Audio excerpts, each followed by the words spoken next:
Hare Krishna. Welcome back to the study of the first canto of Srimad Bhagavatam. We are on the third session and we are discussing the third verse of the first chapter of the first canto. So, Nigama kalpataror galitam phalam shukamukadamritadramya samyutam pibata bhagavatam rasamalayam muhuraho rasika bhuvi bhavukaha. So, pibata bhagavatam rasamalayam. This is like the call for action in this. Drink, relish the Bhagavata rasa. And the concept of rasa is the most important over here. And that will form the substance of our discussion. And so basically, there is the rasa literature have had their own tradition in Indian history. Natya Shastra was the book written by Bharat Muni, in which he describes how the Devatas approached Brahmaji, and they asked him, please share with us a form of entertainment, of recreation that would be appealing and entrancing through all the senses. And then Brahmaji revealed to them Natya. Natya means dramaturgy. That is the way dramas are to be performed. And now we may wonder, what is there to so big about performing dramas? You just go on the stage and start acting. Yeah, that is okay. But once one starts acting, one realizes there is so much more in acting that is involved. And one understands that actually acting involves learning how one can move forward in a way that creates the appropriate emotions in the audience. So, what was written by Natya Shastra Bharat Muni, that there were Anand Vardhan and many other writers, especially Bhoja, they commented on it, elaborated on it, and they developed the concept of rasa, which was introduced in Bharat Muni Natya Shastra, but which is elaborated further, which talks about how the one can relish particular emotions by having particular stimulations. So those stimulations, how they can be produced on the stage by the participants, by their expressions, by their actions, by their setting, and by the combination of all this. That is the whole science of dramaturgy as it is talked about in the Indian tradition. So rasa, in the sense in which talked about by Bhoja and by Bharat Muni, it is primarily emotion that is experienced within drama. And within that hierarchy, the concept of complete absorption in the drama to the pacification, to the almost like the subordination, elimination of all other emotions, that was considered the highest. So, in one sense, that led to the idea of complete absorption, which was considered similar to absorption in the absolute truth, and that is impersonal liberation. So, Shanti, which is the goal of impersonal mukti, that is considered. When this idea of dramaturgy was correlated with religion, it is considered to be equivalent to mukti. But Bhakti Rasamrit Sindhu, which was written in the 16th century by Rupa Goswami, brought about a brilliant and unprecedented correlation between the rasa tradition and the bhakti tradition. The bhakti tradition especially, which was based on Vedanta. Now, now we have to understand two things over here. Rasa as an authentic inner human experience that has been there for all time. Since creation has been there, that has been there. But so people have been experiencing emotions, whether it be on the stage because of what they see on the stage or because of what happens in life. We all need rasa and we all experience rasa. But what we are talking in the case of Rupa Goswami is, he explained how Krishna's pastimes can be seen through the prism of rasa, and how bhakti can be understood as a process of relishing progressively pure, deep and deeper and sweeter rasas. So now the Bhagavatam plays a very critical role in this book, in this synthesis between the Vedantic tradition and the rasa tradition. How does it play that unifying, joining, synthesizing role? Because we see the first verse in the Bhagavatam is talking about Dhimahi, meditate on the absolute truth. Now, Dhimahi is more of a passive meditation in a mood of awe and reverence. Dhimahi, meditate. But here, pibata, drink, relish. So the Bhagavatam is going to start with Dhimahi, but it is ultimately going to urge us to do pibata rasa, relish the rasa. And in this sense, the Bhagavatam is going to be like a spiritual autobiography of Shukadev Goswami, who was doing Dhimahi on the impersonal Brahman, but when he heard Krishna-katha, at that time he became attracted. And he became attracted to the Supreme Lord Sri Krishna. So he moved from Dhimahi to Pibata, to relish. So this is the sweetness of the Bhagavatam, and this is what is the unique contribution the Bhagavatam is going to offer. So now, rasa, as explained by Rupa Goswami, is not just something that is experienced while observing a drama. We are now not talking about a generic human experience, but we are talking specifically of rasa as a technical category for theological exposition. That means, within the religious discourse, how is rasa to be understood? It is not just a secular idea that, okay, whenever any kind of drama is performed, people experience some emotions. That drama may be theistic, maybe atheistic. People experience some emotions in relationship with drama. Now, that is not what Rupa Goswami is talking about when he talks about rasa. Specifically, he talks about when we have a relationship with the Supreme Lord, what do we experience in our relationship with Him? That is the focus, that is the heart of what Rupa Goswami is talking here. Now, here Rupa Goswami moves forward and explains that this rasa can be experienced in relationship with the absolute truth, and different devotees experience it in different ways. And then talk about the hierarchy of various rasas. So, we have the Shantaras, Dasyaras, Sakhyaras, Vatsalyaras and Madhuryaras. The 5 rasas, the hierarchy is there.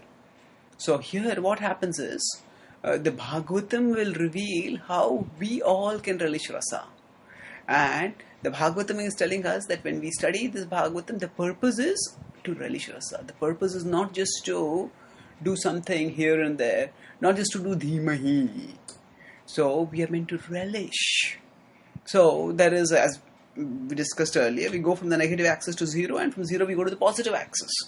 So one of the founding contributions of the Bhagavatam is to explain that love comes from reality, and love can take us to reality. Love is so natural, so innate to our daily experience. That's the driving force of reality. We all want love, whether it's mother's love for a child, or a spouse love for a spouse, or whether it is brother's love for a sister, whatever it is. Now, love is the driving force of all relationships, at least the foundational level. And that, the Bhagavatam explains, is also the crowning reality of existence. The driving force at our level of existence is the crowning reality at the summit of existence. And how is that? That will be revealed through the Bhagavatam, through its vision of all attractive, all loving Supreme Person who is a Rasaraj, who is Sri Krishna. So here, Pibata Rasa, Pibata Bhagavatam Rasam Alayam. So this Bhagavatam will flood our heart with rasa. So the previous verse described avruddhyate, that the Lord will manifest in the heart. But what kind of manifestation will that be? Will it be an ordinary manifestation in terms of, one will meditate on the Lord in passive admiration? No. This is a meditation that will lead to an active transformation and engagement. So one will active, attractive meditation of the Supreme Lord. Pibata Rasamalayam. We know the Alaya refers to home or abode. So Himalaya is the place of snow.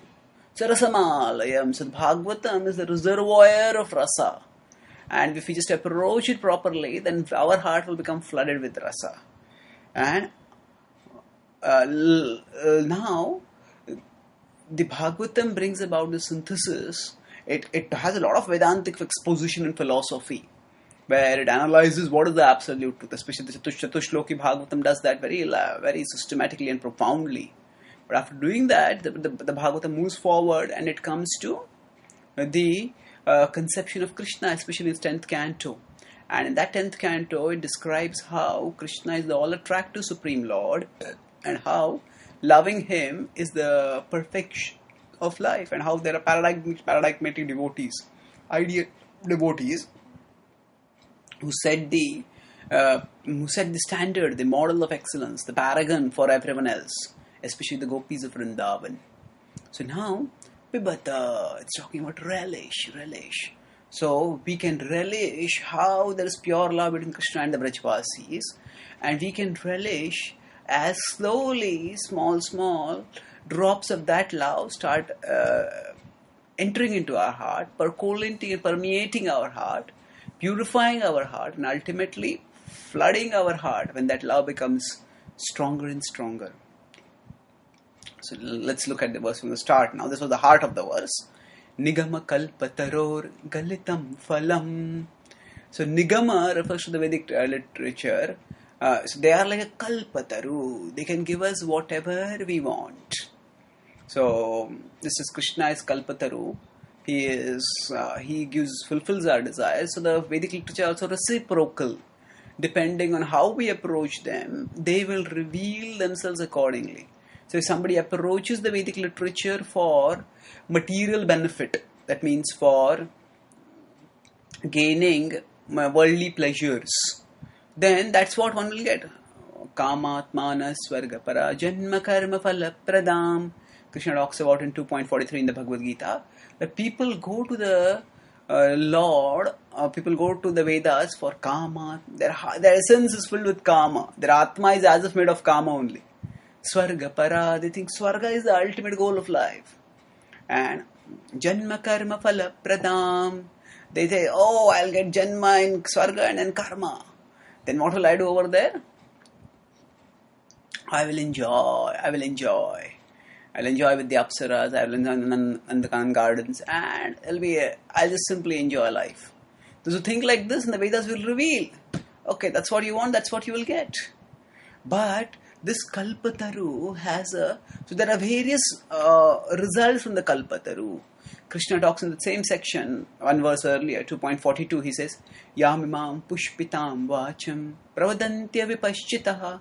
So, dharma, artha, kama are like the pushpa of this tree.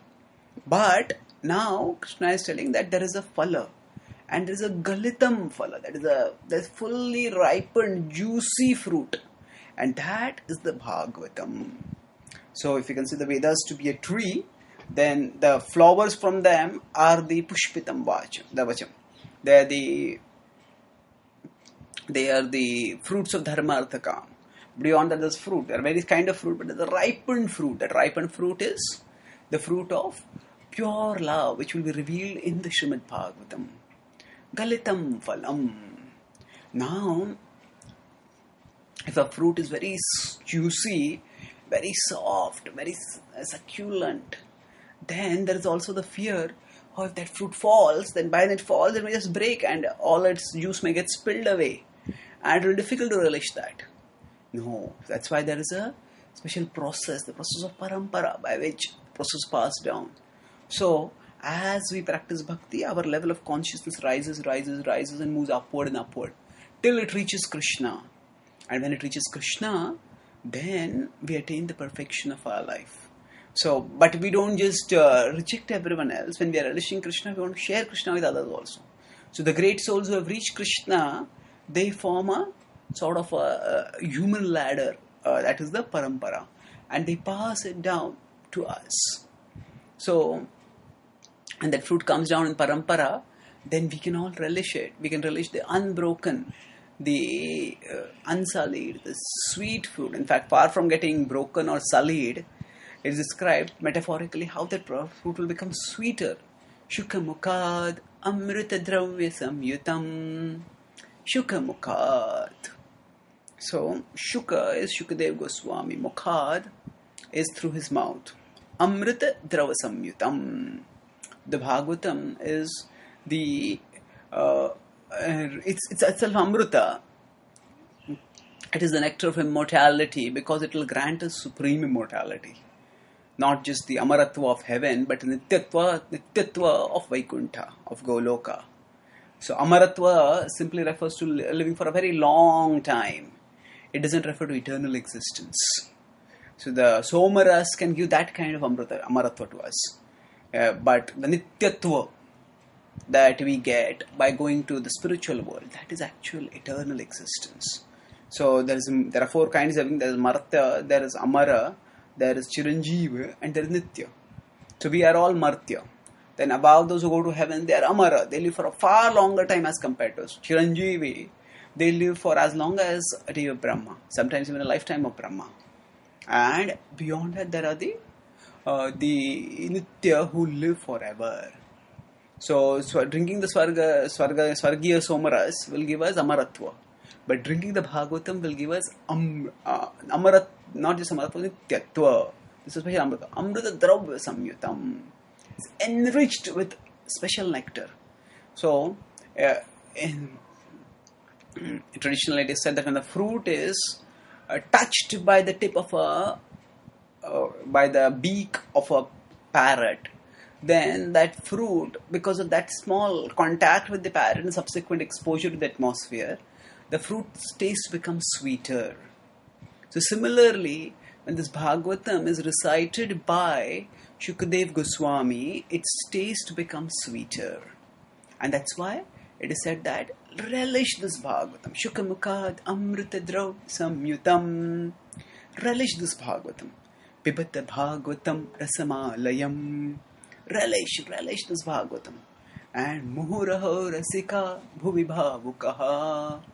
Muhur, how should we relish it? Constantly.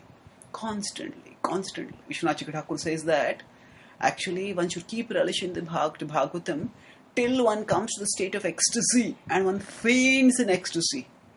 And then he says, okay, then if Muhu is constantly, if one faints in ecstasy, then one will no longer be able to relish the Bhagavatam. Then what next? He says, they win in that ecstasy which is induced by the intoxication of devotion. What happens is that ecstasy is so special, so profound, so deep that one simply gets absorbed in that ecstasy. And being absorbed in that ecstasy, one relishes it so much that one doesn't desire anything else. So, even when one is unconscious, at that time also one is relishing. So, one may not be hearing the Bhagavatam. We have the example of Chaitanya Mahaprabhu. He would fall into trance when he would hear some special verses from the Bhagavatam. Especially when he hear the words about how merciful Krishna is, that he delivered even Putana, who had come with a malicious intent to kill him. So Chaitanya Mahaprabhu went into ecstasy and he fell unconscious. And in unconsciousness, we know that he would get transported to the spiritual level of spiritual world, and he would participate or observe the intimate pastimes of Radha and Krishna in that trance. So even at that time also, he was actually relishing. So, and then afterwards, when he came out of trance, again he would say, please speak the Bhagavatam again. So that way, mohor, relish it constantly. Now, we may not be able to relish it constantly for multiple reasons. First is we have so many other worldly responsibilities which don't give us time to hear the Bhagavatam. And secondly, even when we have time, often our mind gets distracted by all our worldly responsibilities, engagements and troubles. So how can we do this muhu, bibata muhu, constantly drink and constantly relish? That is by purification. Now, as much as we can relish, we drink that much. And as we drink according to our capacity will increase because we'll become purified. So, the great devotees can relish constantly. And when we can't relish constantly, rather than feeling burdened by that, rather than feeling disappointed by that, we focus on recognizing that there is an opportunity to relish it constantly. If I just continue practicing the process of devotion, so let me relish as much as I can. And sometimes when we don't feel like relishing, we take it as a medicine. Then gradually, as the medicine becomes sweeter, by purification, we'll relish it more and more. Just like sugarcane juice, which initially may not seem sweet for a jaundice patient, but as the patient keeps taking the juice, then gradually the sweetness of the sugarcane juice gets revealed. And then rasika bhuvi bhavukaha. So there is a very sweet musical meter in this. So rasika, one should become a rasika, one who relishes rasa. And what kind of rasika? Bhavukaha. So in one sense, this seems to be the same words, but there are different emphasis to this. Bhavukaha. Bhuvi means to on the earth. These are very special people. Bhuvi bhavukaha. Expert, thoughtful, Prabhupada translates bhavukaha. And rasika he translates those who are full of knowledge of rasa, of mellows. So mellow was Prabhupada's translation of rasa. Rasa means the special sweetness that one experiences when one has a relationship with Krishna. That's what it specifically means in the way it is used in our tradition. In generic sense, it means emotions.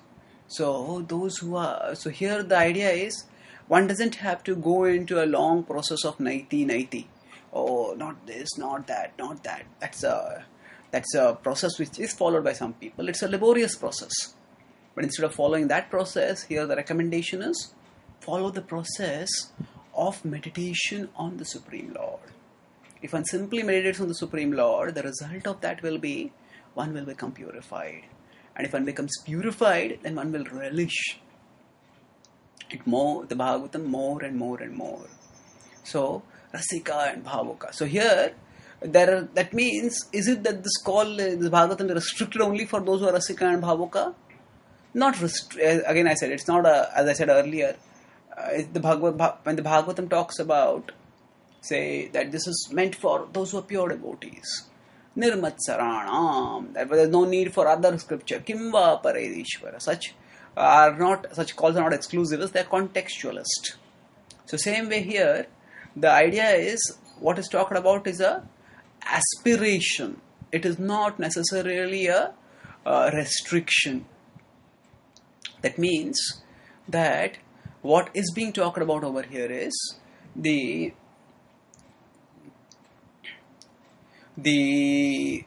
aspiration is that we should all become rasika, bhavuka. We all understand rasa, relish rasa, and we have the depth of the head and the heart to understand and relish rasa.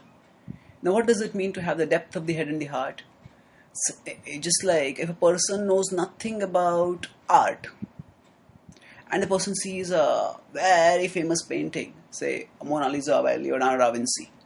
Now one sees that, oh, it looks attractive. There's a female over there. She has an enigmatic expression on her face, almost like a smile, and she looks quite attractive. So one may give one glance, two glances at that, and I think, okay, this is good, okay.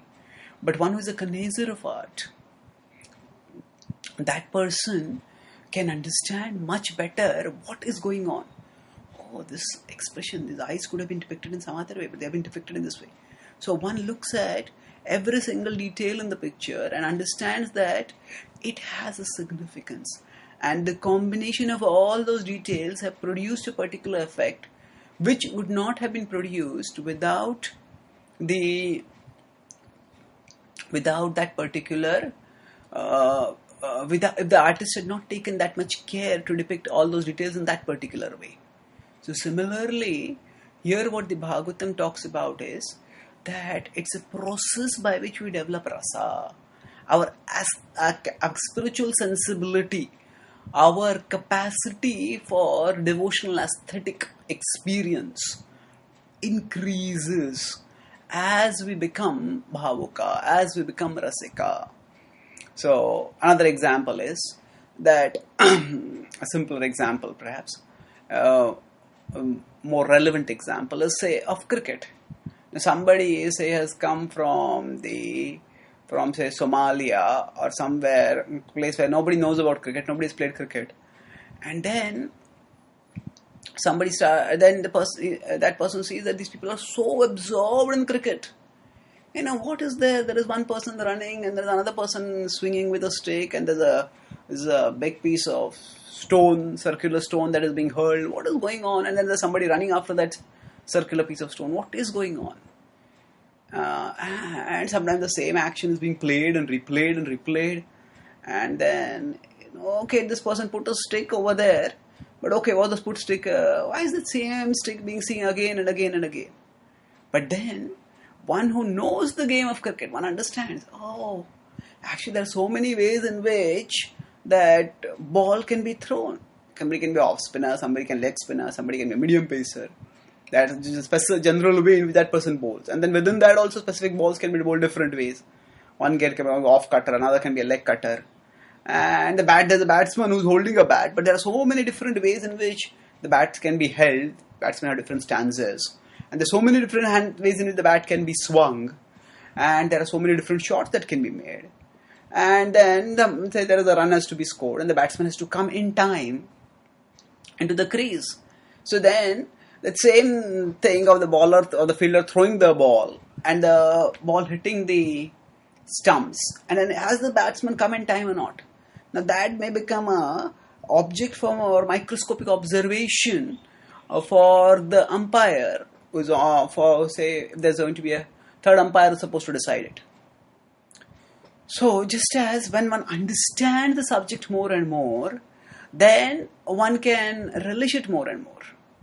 So now, of course, the difference between understanding the material subject and understanding Krishna is that the relish from Krishna stays forever. The relish from material subjects doesn't stay forever. But the simple point is that the extent of infatuation and consequent absorption that a cricket fan can have in cricket, cricket novice can't have that. So same way, just as how does a person become a cricket fan? One reads about cricket, one talks about cricket, one mixes with those people who are infatuated with cricket, and soon one will also get the infatuation. Similarly, if we associate with those who are intoxicated with Krishna, those who are in love with Krishna, and we hear what they're speaking, we talk what they're speaking, we contemplate what they're speaking, then we will understand so much more. And we will see, sometimes some devotees will recite the same verse dozens of times. And initially, if that devotee has a sweet recitation capacity for that verse, then we may also like the sweetness of that recitation. But then we may say, okay, now it's enough. I've heard this verse enough times. But sometimes same devotees may keep reciting the same verse again and again. Why? Oh, this word can mean like this, this word can mean like this. And then if we take this word to mean like this and this word to mean like this, then this particular import is revealed. And then by this glory of Krishna is understood. Oh, this is so intoxicating. And like that, as one develops a closer relationship with the Bhagavatam, then one can relish the Bhagavatam more and more. And we see Chaitanya Mahaprabhu, he wanted to hear the pastimes of Dhruva Maharaj, Prahlad Maharaj, hundreds of times, again and again and again. Why? Because he felt that there was so much relish in those pastimes. Why was he feeling like that? He was feeling like that because he was so absorbed in the world of the Bhagavatam that every contact with a verse revealed some newer, deeper, richer facets of that world of the Bhagavatam and of the central hero of that Bhagavatam, that is Krishna, and his exalted devotees, whether they be Dhruva or Prahlad or whoever, or the gopis of Vrindavan, and topped by Srimati Radharani. So in this way, by understanding how the Bhagavatam is something which is meant to be relished, pibata, rasamalayam, we can try to develop a relationship with the Bhagavatam. And especially those who are relishing the Bhagavatam deeply, if we associate with them and we hear from them, then we will also develop a taste for the Bhagavatam. And this rasa which comes from hearing the Bhagavatam offers the topmost fulfillment to the heart. Nothing offers fulfillment to the heart like the fulfillment offered by this Bhagavatam. And gaining that fulfillment is our life's greatest aspiration. And by the mercy of Srila Prabhupada, he has given us Bhaktivedanta purports, and he has introduced us to a whole tradition which is written, spoken, and cherished and relished the Bhagavatam for so long. And he has given a community of devotees to us. And that association, gradually all of us can also become Rasika and Bhavuka. Thank you. We'll continue in our next session. Hare Krishna.